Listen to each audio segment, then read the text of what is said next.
Championship 4. USA versus Mexico live from Cancun. Fighters will battle it out with bare knuckles for pride and country as Julian Lane takes on Leonard Garcia and Beck Rawlings defends her title against Cecilia Ulo Flores. Plus a Fight of the Year rematch between Tony Lopez and Joey Beltran.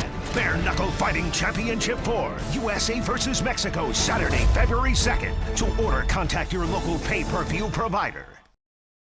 We are Combat Insiders. I am Joshua Furs. This is Nick Portella. We're focusing on the Bare Knuckle Fighting Championship number 4 card emanating from Cancun, Mexico. Live and only on pay-per-view. It's going to be on February 2nd, 2019. Yeah, guys, so for this episode, for people that haven't seen it, the two gentlemen here with us have over 150 fights combined. They fought for Bellator, UFC, King of the Cage, Global Knockout. The list goes on and on. The Mexicutioner, Joey Beltran, Tony Kryptonite Lopez. Gentlemen, how you doing? And thanks for stopping in with the fight coming up so close. How you doing? I'm good. Tony, you good, man? Oh, yeah, great. All right, good. Well, look, guys, we got our questions. We did a little fan call here, and we got our questions through email, Facebook, Twitter, and we really wanted to get the public reaction and get their questions. So this is straight from them, and like Nick said, it's from the fans, and it's definitely for the fans. So it's going to be real awesome, and I guess we'll just go ahead and get started. Joey, I'm going to start with you, man. It's being that this is the 4th time you guys have met, twice in MMA, once in bare knuckle. Are you going to approach this fight any differently than the last one? I mean, the goal of every fight is to get a little better and improve, and But that being said, I'm sure once the shit hits the fan, we're gonna start fighting. So it is what it is. Yeah, absolutely. The next question we got in, Tony, was for you. Before your first guys met, you were up 2-0 in the MMA fights. The bare knuckle fight, man, it was something totally different. Were you surprised what he brought to that fight, or did you expect that type of fight out of him? No, I mean that's exactly what I expect. Joey's got hands. I mean that's one of my weakest points in my hands. So, to me it was exciting to go out there and do what we do, and then to end up having a great ass fight and just everybody loving it was perfect. Yeah. Joey, I guess hypothetical situation back to you. If you win this, it kind of ties you guys up because that'll put you at 2-2. Does there have to be a 5th one to kind of maybe for you to that way you are over him and it'll be a 3-2 kind of thing? I mean, I don't know. I for me personally, I don't think so. I just think, but I mean, if some promoter calls and says that they're paying us a substantial amount of money, I'll fight anybody, anywhere, whether it's Tony or anybody.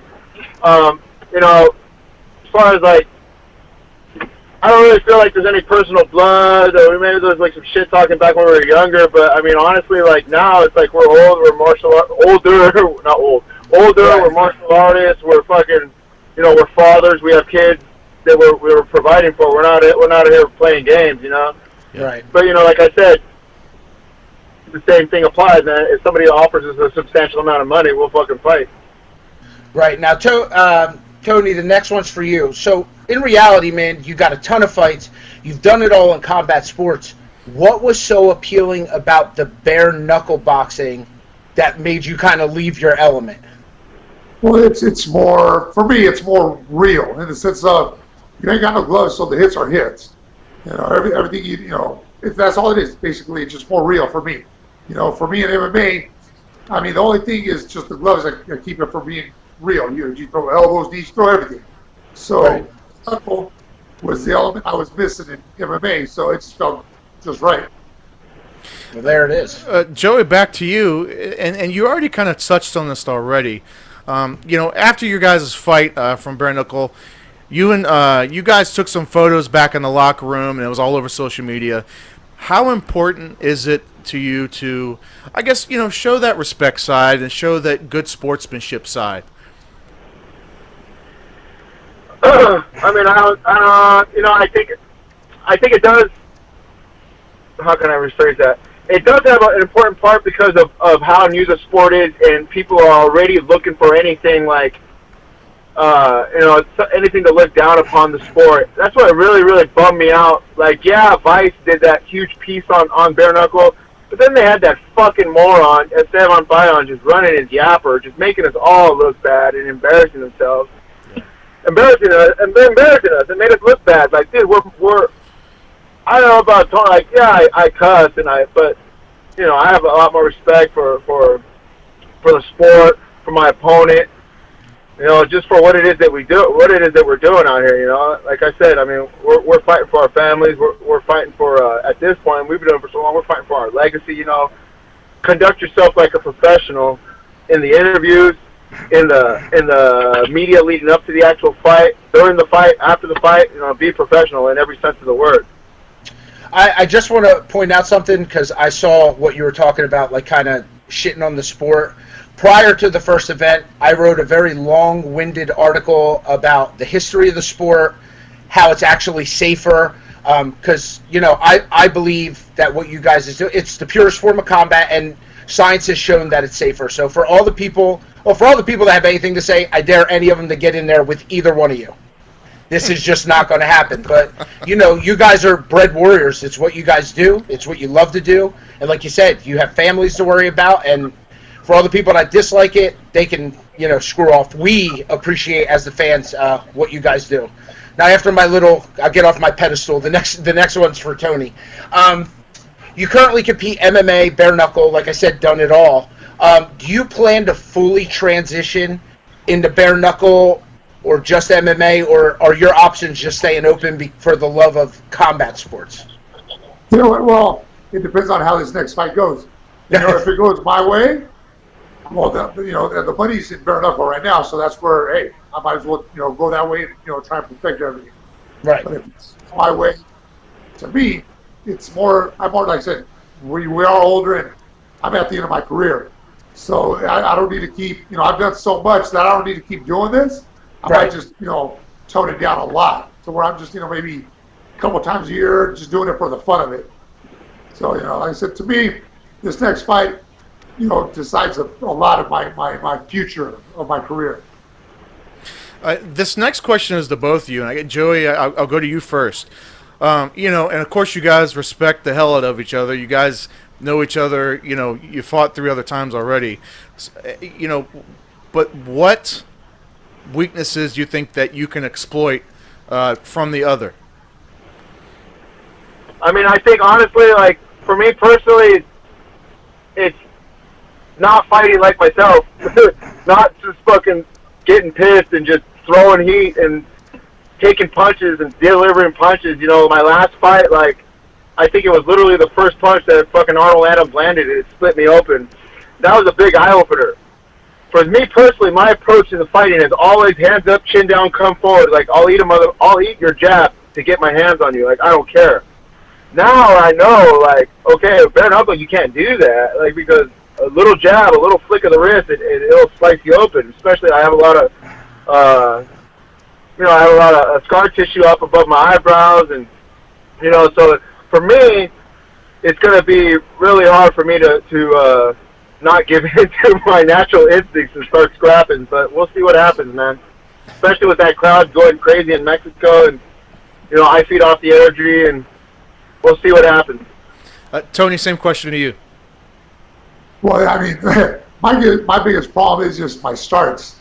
I start out like a slow snail, and then as I go, I start warming up, and these rounds are so quick that by the time, 4th round comes in, I'm ready, I'm warm and ready, and it's like, well, shit, what I do the last couple rounds, so I just got to pick up the pace, maybe try warming up in the back, so that way when I come out, I can start quicker. So. Right. And now, what's nice about your guys' fans and the fans of Bare Knuckle is they did this question both ways. So the same question, Joey, you could go first. What do you think your strengths are? Well, I mean, my strengths are always my conditioning and my toughness, but I definitely don't want to rely on my toughness. You know what I mean? Like, I want to not get sliced up this match. I want to be able to get on the airplane and not fucking be in a living hell. Right. But my strengths are always just my cardio and my cardio. And Tony, your strengths? What you feel your strengths are? Yeah, you know what? It's going to sound like an echo, but pretty much the same thing. Just that stubbornness, the cardio, just the push. So that's what makes us, like we said, when we fight, a great fight. Because like I said, we're both going at it. We're not quitting. There's no holding back, and so it's just like I said, set up for a great fight. This is a case of great minds thinking alike, I believe. It's kind of what it is, Well, hey, really quick, I wanted to ask, Tony, are you Mexican?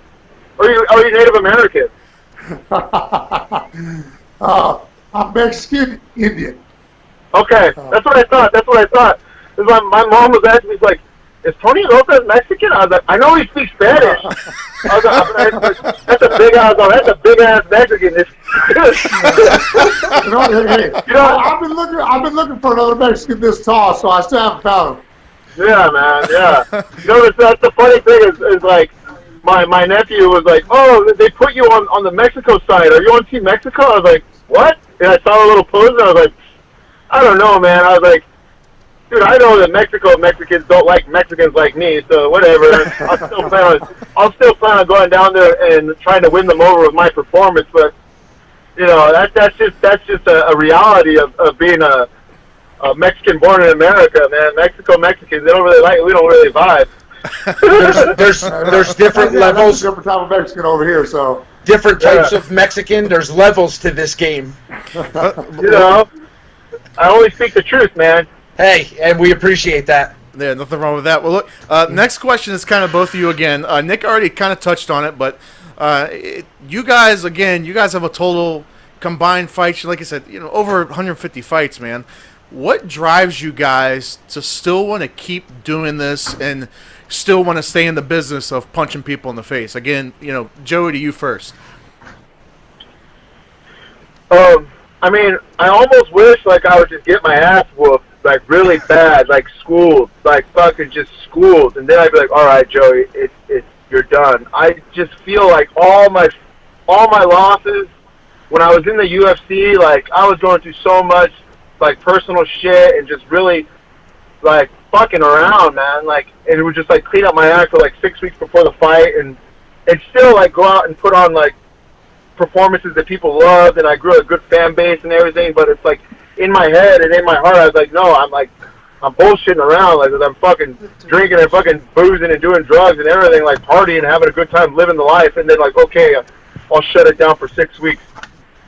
And so it's like, part of me is like, I know I'm still young enough. I just gotta fucking, and I have my head on straight. I have my act together. I'm fucking clean, sober, spiritually check, and spiritually strong. And I really want to just, I know a lot of my years have passed. They were good years, but still, like, I know that I have a couple good years left in me. And to you, Tony? Well, me, I don't feel I've ever shown everybody my true potential. Even when I started out, I had a good run, with 16 straight wins. To me, it was just like, yeah, okay, it's no big deal. But to me, I feel like I guess more to myself. I got to prove, like through me, that hey, look, this is what I can do. So that's all. I just want to show everybody else what I feel that everybody else should be seeing in me. Right, and this is my last fan question. The reality is, guys, if we asked all the questions that came in, you would be here for 10 years. What's that? Anyway, the last question's for both you guys. All right, so 2018, Bare Knuckle Fight of the Year. They put it out there. It was, I really believe it's probably, on my end, what made people come back. If you didn't like your guys' fight, you don't like bare knuckle boxing. It's cut and dry. I'm assuming, and this is a good question, I thought, can we expect the same all-out war? You guys I don't think you know anything else. That's just the way you guys both are. So can we expect the fireworks, and you might seal up 2019's Fight of the Year in February? I mean, I think, like, anytime we recreate magic, sometimes you shoot yourself in the foot. But on the same note, like, I know I'm not a punk. I know he's no punk, and I know we're going to show up to fight. But, I mean, fuck, dude, he could land one on my button. one on the boat, and I could land one on his butt, and the night will be over. You know, but I know that I know I'm showing up to fight. I'm pretty sure he's showing up to fight, so that's what we're gonna fucking do. We're gonna fight. Yeah, I mean it's simple, you know, like like you said, you know, we can't recreate what we did the first time. There's one thing we're looking at. Hey, what can I do to avoid some of that stuff that happened the first time? Right. So I mean, you know, it might end up toward the end going that way. Who knows? But like I said, starting out, you know, I'm trying to figure out a different game plan because I didn't like how I went the first round. You know, he dropped me on my ass. I'm like, I got to avoid all that.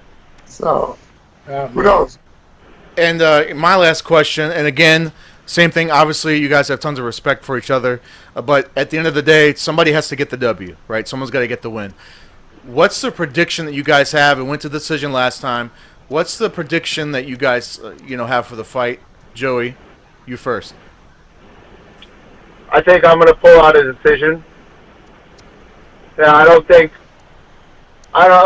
know, unless the stars align and fucking I land the Hail Mary shot of my career and knock, but no one's been able to, I don't think he's ever been knocked out, man. So I'm preparing for hell for 5 minutes or for 5 rounds of hell, and I'm ready to go. All right, Tony? Well, yeah, me is the opposite. You know, I'm looking at, if it goes the distance, I'm losing.